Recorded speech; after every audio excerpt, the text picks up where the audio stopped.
All right, my friends, happy Wednesday. And today we're going to talk over some of the interactions within my Harpie deck for the Common Charity format.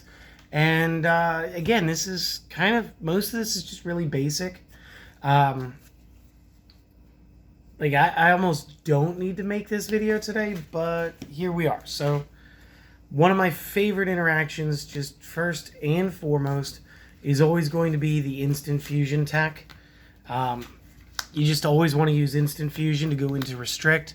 This is always going to help you in just about any of my decks. And whenever I'm looking for like that one card in the main and helping to fill out my extra deck, this just really helps. And then once you've gone ahead and you've done your vacuum clean, you can either go on to League Karibo or you can go into the Gravity Controller, dependent on which one suits the moment better. And of course, if you have more level ones, you might actually just hold off on a League Karibo. And that would be fine. And the Gravity Controller is more of a like a Neospatian Grand Mole play. So that's all fine and well, but that's really not why you guys are here. We're really here for like the big things. So like we're only really using 4 different Harpie names, and that's my fault. Because I probably could have incorporated like a single copy or maybe 2 copies of the sisters, and didn't put in the Pet Baby Dragon at all. But as far as this is going to go, these are the 4 characters that we are the most, I don't want to say in love with, but like, these are the ones we're focused on. So like, real quick, on the field and in the graveyard, and for Harpie 1 in general, these are all going to count as Harpie Lady for all intents and purposes. But again, 3 of them need to be either boarded or in the discard pile for that to be in play. And real quick, Harpie Queen is already going to be pulling double duty because she's going to help us get our field spell, which is going to be our first buff. It's only going to be 200 points, but once you get the Harpie Lady 1, now we're talking 500 points for our side of the field, and it's going to be way better. Everybody's going to be like a base 17 at that point, seeing as Dancer is the weakest at 12.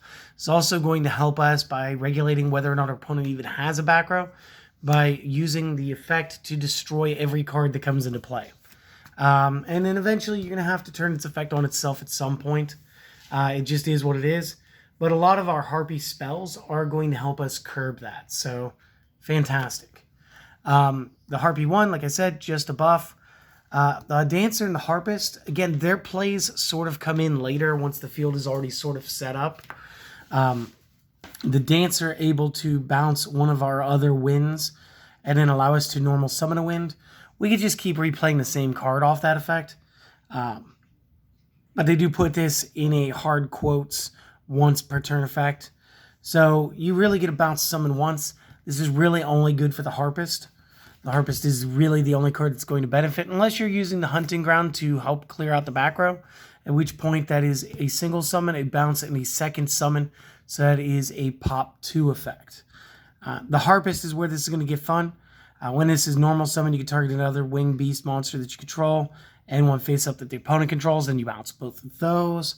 So again, this will be like Dancer, bounce Harpist, plays Harpist, Harpist bounces Dancer. And again, we get to bounce that with another card. We get 2 destructions potentially on the back row, or we get to pop 2 of our own back row cards for effects. So it's all good.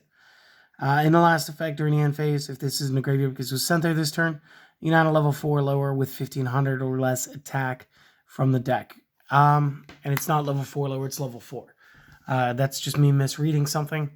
And what that's going to do is, even if you go ahead and link, you can start setting up for your next turn. You can grab another Queen if you needed to go. Well, you can't grab Queen. You can grab a Lady 1 or Dancer to set up for your next turn. So those are going to be the main players of the deck. And then there's going to be the spell traps. So like everybody, you guys all know the Elegant Egotist. If there's a Harpie Lady, you may play a Harpie Lady, but because it says Harpie Lady, your target is literally Lady 1. So this is just how we want to get our field bonuses out, and try to go for some overpowering effects.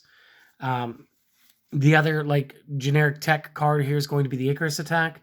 And this is just anything. You just tribute any one-winged beast and destroy 2 cards on the field. So this could be front row, back row monsters, doesn't matter. Very utility. And one of the easiest things to swap out of this thing if you wanted to. The best hand trap probably for this deck is going to be the Feather Storm. And you guys can just activate this thing whenever, especially in this deck. So if you control winged beasts, you can activate this. And when you do, it says until the end of the turn, negate any monster effects your opponent activates. If you control a Harpie monster, you can play this from your hand. Don't worry about the rest. It refers to Harpie's Feather Duster, which we're not playing because, yeah, I don't think it was common, guys. So again, we get one of the best hand traps. And again, this was something I wanted at 3. Did not manage to get it in under the wire. We do have the Hysteric Party, and this is one of those cards that just lets me play big board. So like mid-game, you've got 2, let's say those 3 are all in a discard pile. We drew into our queen. We can activate the Hysteric Party now. We discard a card. Boom. Since we already had targets, we were able to play that, to play the Hysteric Party. And now we can fill our field. So now we can actually play all 4 of them all at the same time. And this is going to allow us to go into big board links. Or we can start playing off their different effects if we wanted to. At which point you could then do whatever you want. Honestly, this is where I start link building, is with the Hysteric Party, because it's just, I think, one of the best resurrections. And once you're done, because this does not just go away once all the monsters are gone, this is a freebie to just get popped with the the Harpie's Hunting Ground. Next up would be the Hysteric Sign. And again, I use this mostly to make sure that I get the Egotist. And again, if you guys want to swap in a Harpie Lady Sisters, go for it. It will give it a little more play. And then, of course, if this is sent to the graveyard, during the end phase, you could get 3 Harpies with different names from each other. And since it is cards, you could get spell traps, which is also very valid. I don't think I touched on that point yesterday, so that's another good reason to be playing that. Feather Rest is going to be like a partial bit of Pot of Avarice, because again, we want to put our targets back into the deck, get the ones back in there for the Egotists. Target 3 Harpie Lady and or Sisters, shuffle back, draw 1. And if you have a level 5 or higher, then you could draw 2 instead. For the rest of the turn, you can only special summon Wind, which is fine. It's fine. The Phoenix Formation, this is like the big combat-ish card. And one that I did think about just taking out entirely. And again, all I would have done is I would have leaned into more Harpie Lady Sisters to get this out. And I probably would have ran this at a 1 to none. Maybe even swapped out for a second of... Give me a second to find it. The Swallow's Nest spell card. Might have done that. And the formation, what this is going to do is, as long as we have 3... Again, let's use this scenario here where we've got all 4 because we played our party. Then we could go ahead, we could play the Phoenix Formation. Since we have 4, we can select up to 4 monsters on the opponent's side. We can destroy them all. And then whatever the highest attack value is, we can deal that original attack to the opponent as hit point damage. However, we cannot special summon from the main, the extra deck, or have a battle phase the turn that we play this card. So, again, a lot of drawback, but again, being able to take the field, lock the field, can be worth it. And then the last card would be the Alluring Mirror Split. So whenever a Harpie is destroyed by battle, whether it be the regulars or the sisters, you can summon one with a different original name than the destroyed card. And if this is killed by Harpie's card or effect, an opponent's card effect, target a Harpie monster in the graveyard, special summon it. This could be one that you could bring back up to 3, especially if you're going to lean into the hunting ground more. It's all fine. If you guys do give me a second, I will do like one test hand. I'm going to pause this real quick, shuffle this up, and hope that we get something worthwhile. So just give me 1 second, all right? All right, so middle of shuffling. This is probably going to be the worst idea because, again, this was relatively structured before we got our hands on it. And of course, I only really been shuffling like a minute, so test hand probably not going to be optimal, but should be amusing to say the least. And then what I'll do is I'll play based off some old logic. What we'll do is we'll goldfish. So goldfishing, for those of you not familiar with the term, is meant to be played up against an opponent that does not exist and does not actually make any moves. So like this empty deck box, that'll be our opponent, Mr. Deck Box. So yeah, so let's go ahead and a couple more shuffles. See about getting that a proper mix. Do a little cut. Take the top 5. Let's say we're gonna go second. So we got a Harpie 1, Hysteric Party. We get the Hunting Ground, Feather Rest, and the Sign. So right off the rip, I'm seeing that I've at least got my Egotist. And I'm going to be able to play some cards next round, whichever. We're going to start off with another Hunting Ground, which is great. This means we don't actually have to dump our queens if we find them. But real quick, what I would do is I would set my Hysteric Party to the back row. Play the Sign. Grab the Egotist off the bottom, I guess. It's just right there. I'll give that another cut. Play my Harpie 1. Now, if the opponent had back row, depending on how many back row cards they have, this will depend on whether or not you actually played the Hunting Ground first. But in this instance, it's Mr. Deckbox. Mr. Deckbox, hey, he doesn't even have cards. So we're not going to do that because it would just hurt us in the long run. So we're going to play our Egotist, summon out another Harpie 1 because that's what the play was meant to be. So now we got 2 Harpie 1s. That means we've got a +6 on our side of the field. Both of these lovely ladies are worth 1,900 points.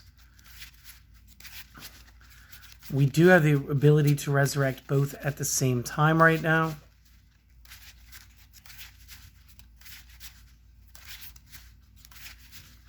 And we are about to play our field spell to make them worth 21.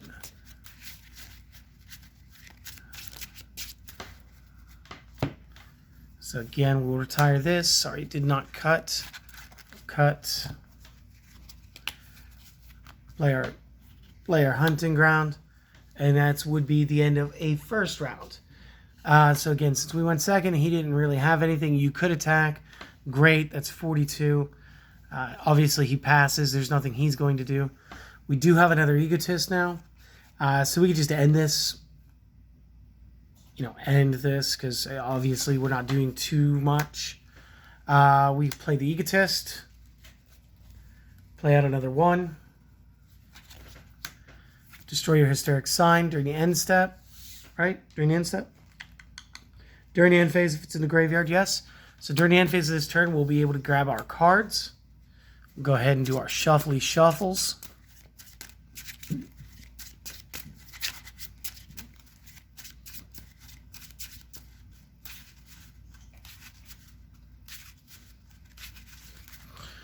And what we're going to be able to do is we're going to be able to link build like crazy now. So, in all honesty, any link build that you want to do, you could probably do at this point. Doesn't matter. We'll give it a cut. The point is, we're going to destroy the field spell when we do activate the Hysteric Party, which is going to cost us the Feather Rest. So this way we could activate the other Hunting Ground at the end of the play if we want to. Or just reverse it, whatever you guys like.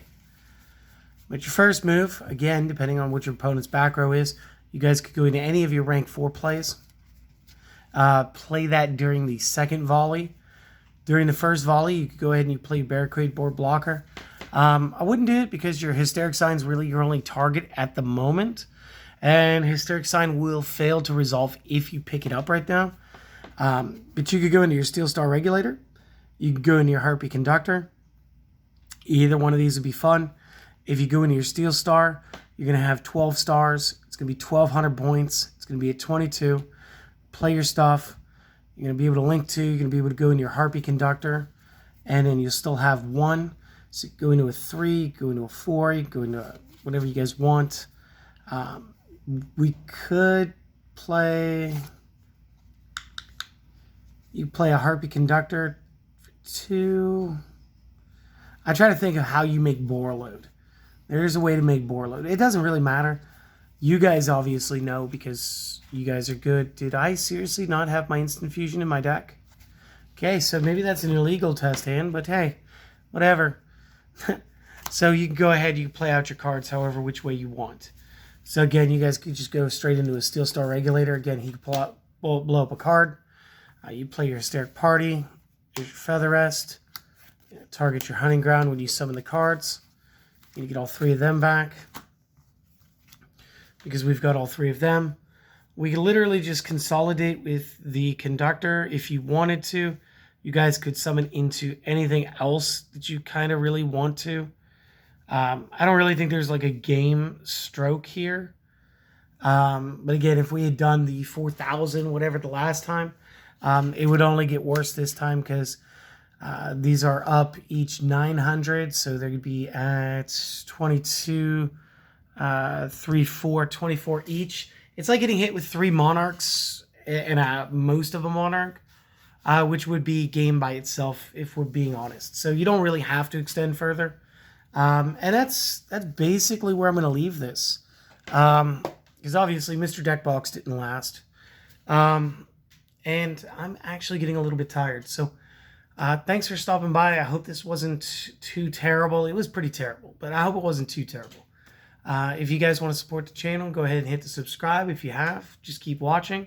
Hopefully I'll see you guys back tomorrow. We're getting real close to the speed duel stuff, and the closer we get to that, the more excited I am. And the sooner we get to make some of that content, which I'm all for. So I hope to see you guys later, and you guys have a great day.